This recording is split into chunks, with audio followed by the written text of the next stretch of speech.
Dear student, online math मस्ती में आप सभी का स्वागत है।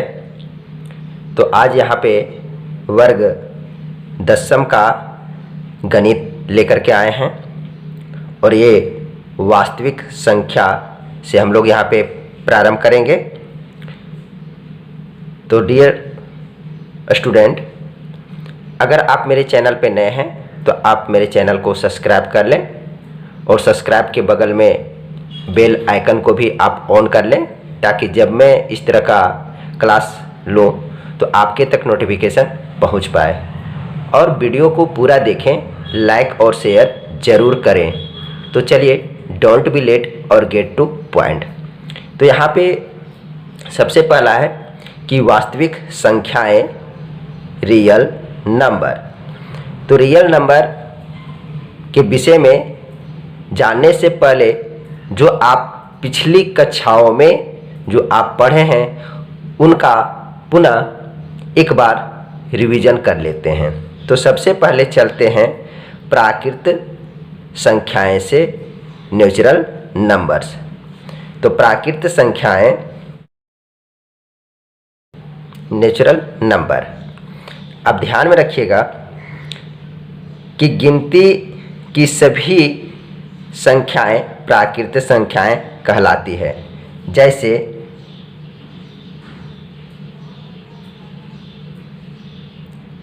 1, 2, 3, 4, 5 आदि,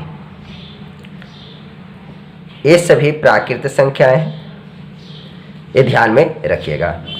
प्राकृत संख्याओं को n के द्वारा निरूपित किया जाता है, ये ध्यान में रखिएगा। अब आपका दूसरा है पूर्ण संख्याएं।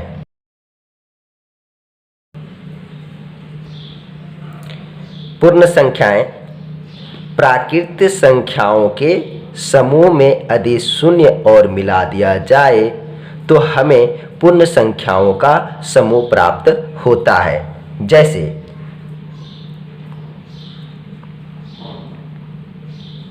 यहाँ पे 1, 2, 3, 4, 5 आदि।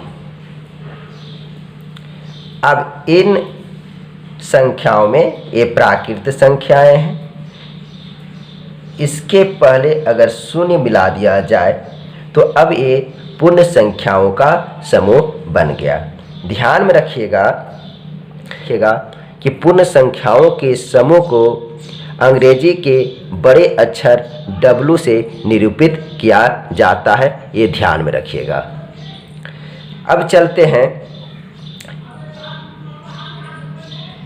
तीसरा है पूर्णांक।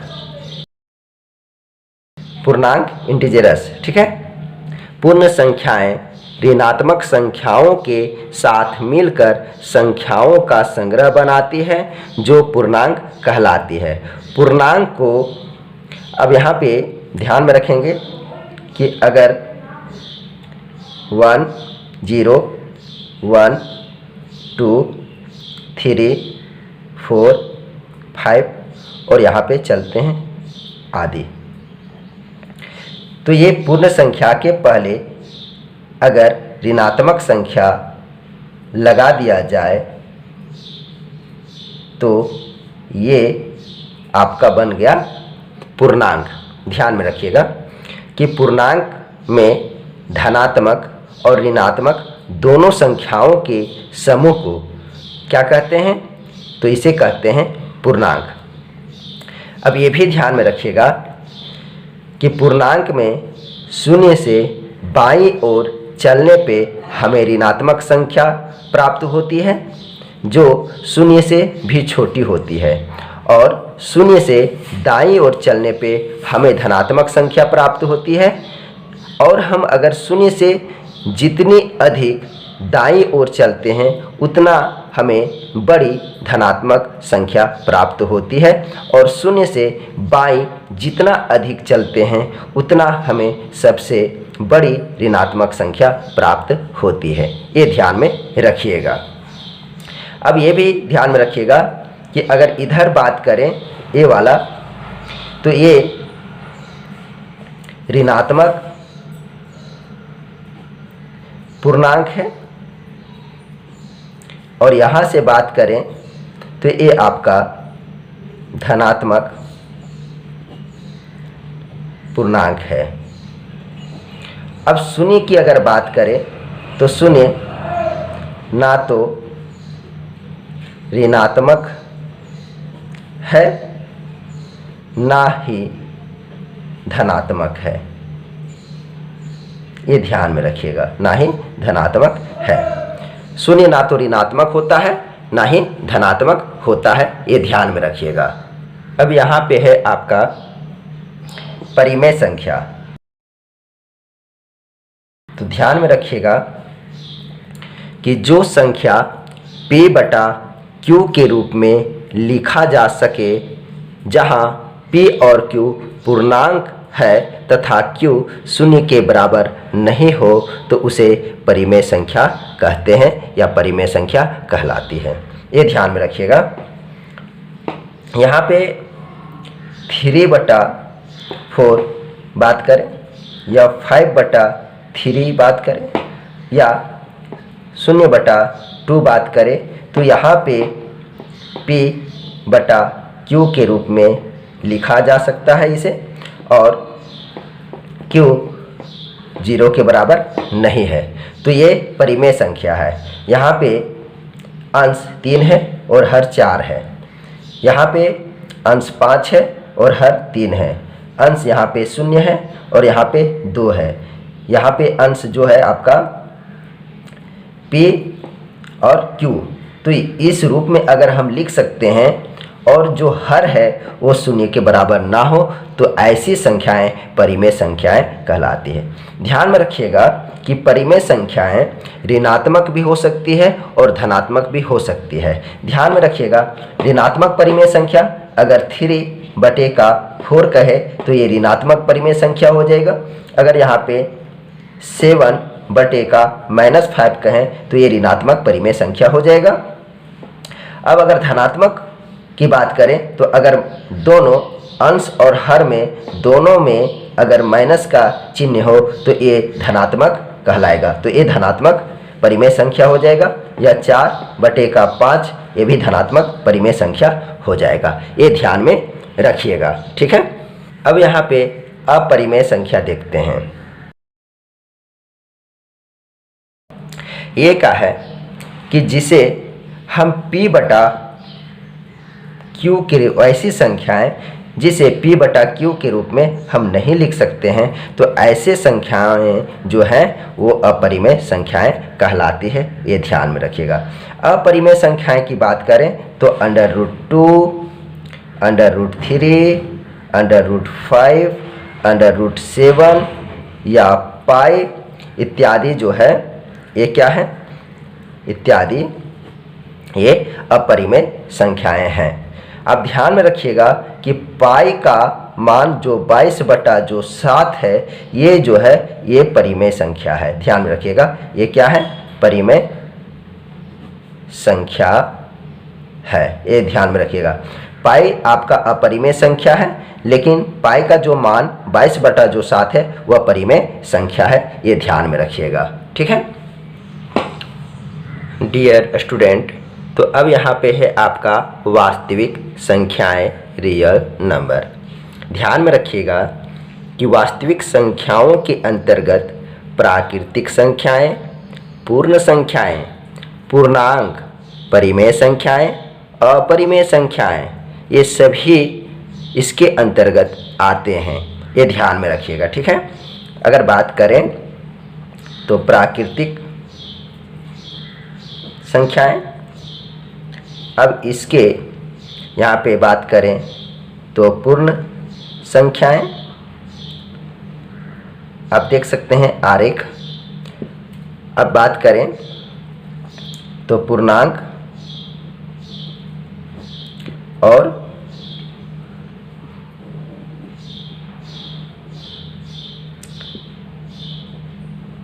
परिमेय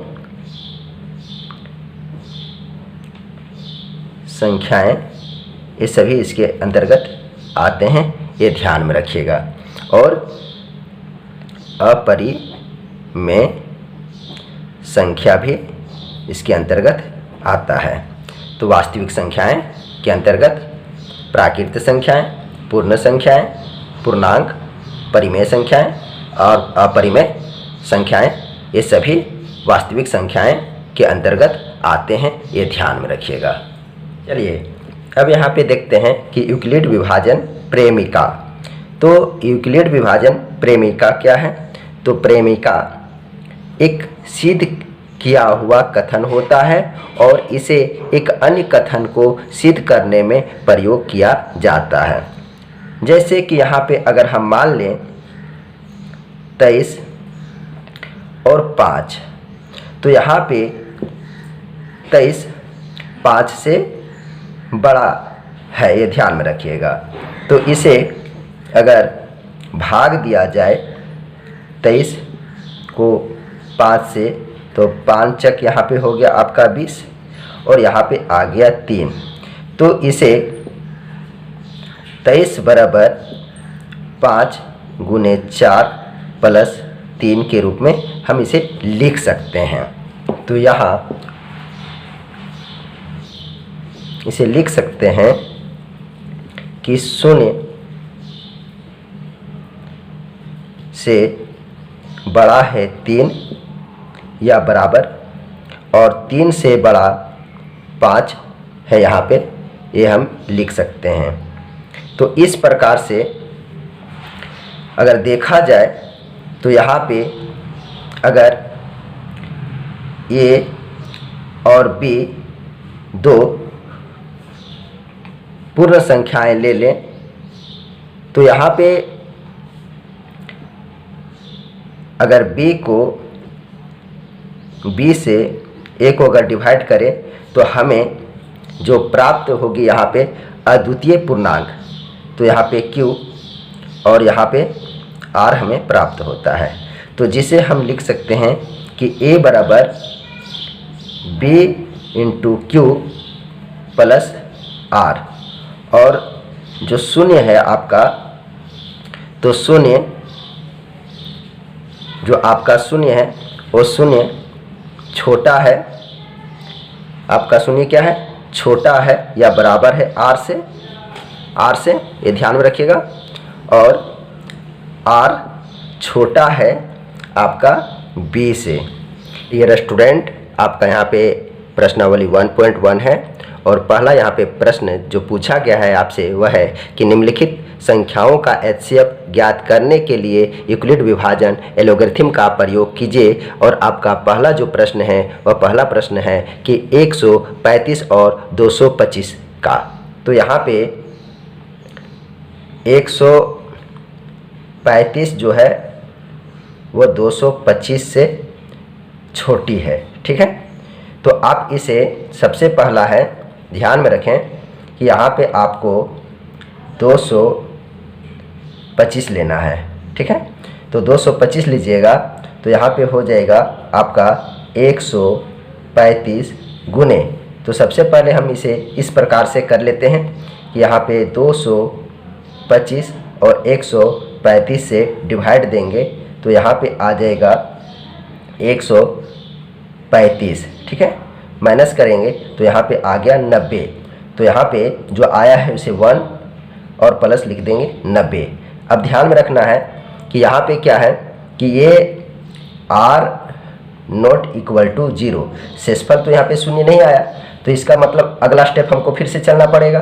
तो 135 बराबर, अब ये 90 है तो यहाँ पे 90 लिखेंगे गुने, अब 90 है यहाँ पे, अब 135 तो यहाँ पे 1 टाइम देंगे तो यहाँ पे हो जाएगा 90, आ गया 45 आपका, तो यहाँ पे 1 प्लस आपका 45। अब फिर यहाँ पे देखिए कि आपका फिर शेषफल शून्य नहीं आया, तो फिर यहाँ पे स्टेप लेना पड़ेगा। तो ये 90 बराबर हो जाएगा 45 गुने, अब यहाँ पे 90 लेते हैं तो यहाँ पे 2 टाइम में चला गया तो 90 एक कट गया, यहाँ पे क्या आ गया 0। तो अब यहाँ पे 2 प्लस 0, तो यहाँ पे क्या है कि r बराबर 0 अर्थात शेषफल शून्य आ गया। अतः यहाँ पे 135 और 225 25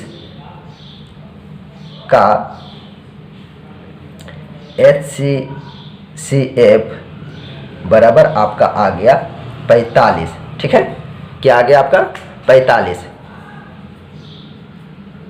चूँकि यहाँ जो है आपका शेषफल बराबर क्या आ गया 0। शेषफल आपका क्या आ गया 0।